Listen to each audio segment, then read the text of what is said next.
तो भाई बालेंसा ने अभी सुकुम्बासी के घरों पे जो डोजर चलवाया है उसमें आप मानो या ना मानो, जो रियल सुकुम्बासी है वो बहुत ही ज़्यादा खुश है। दुख वो लोग हैं जो खुद को सुकुम्बासी बताते हैं लेकिन वो रियल में हुकुम्बासी है। मतलब भाई आप यकीन नहीं कर पाओगे कि एक सुकुम्बासी का घर 3 तल्ले मकान हो सकता है। भाई ये आम इंसान यानी कि हम जैसे जो लोग हैं या फिर आप जैसे लोग, बहुत ऐसे नेपाली हैं जिनके पास एक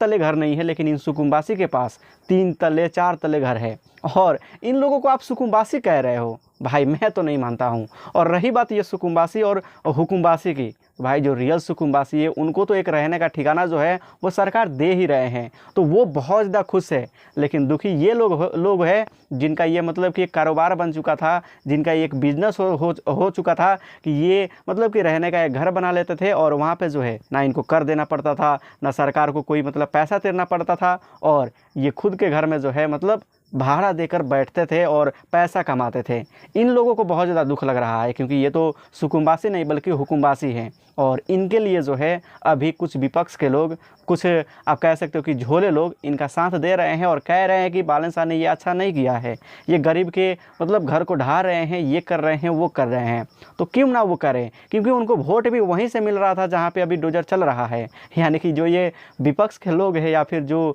झोले हैं वो पैसा वहीं पे देते थे जहाँ पे अभी डोजर चल रहा है। लेकिन अब जो ये डोजर चल चुका है, घर टूट चुका है, तो इनका सहारा भी अब ख़त्म हो चुका है और जो रियल सुकुम्बासी है उनको रहने का ठिकाना भी मिल चुका है। और एक और चीज़ मैं आपको बता दूं कि ये जो सुकुम्बासी पे अभी बालेंसा ने हमला बोला है, ये सिर्फ ये मतलब कि खाली करने के लिए नहीं बल्कि उस टाइम को जुगाने के लिए जब नेपाल में बाढ़ आता था, जब सुकुम्बासी के एरिया में बाढ़ आ जाता था और वहाँ पे बात जब जान पे आ जाती थी, वहाँ पे बहुत ज़्यादा लोग जो है घबरा जाते थे और बहुत लोग मर भी जाते थे। और उस चीज़ को कंट्रोल में करने के लिए जो है बालेंसा ने बहुत पहले ही जो आप कह सकते हो कि उन्होंने नियंत्रण कर लिया है, यानी कि सारे के सारे सुकुम्बासी को हटा दिया है और एक सेफ ठाव पे रख दिया है। यानी कि अब जो बाढ़ आएगा वहाँ पे कोई भी सुकुम्बासी फंसने वाला नहीं है, मरने वाला नहीं है। और आप कह सकते हो कि जब भी बाढ़ आता था वहाँ पे सुकुम्बासी मरने के कगार पे आ जाते थे और वहाँ पे जो नेपाल पुलिस है, आप कह सकते हो कि आर्मी है, वो भी वहाँ पे जाते हैं, उनके लिए भी मतलब आप कह सकते हो कि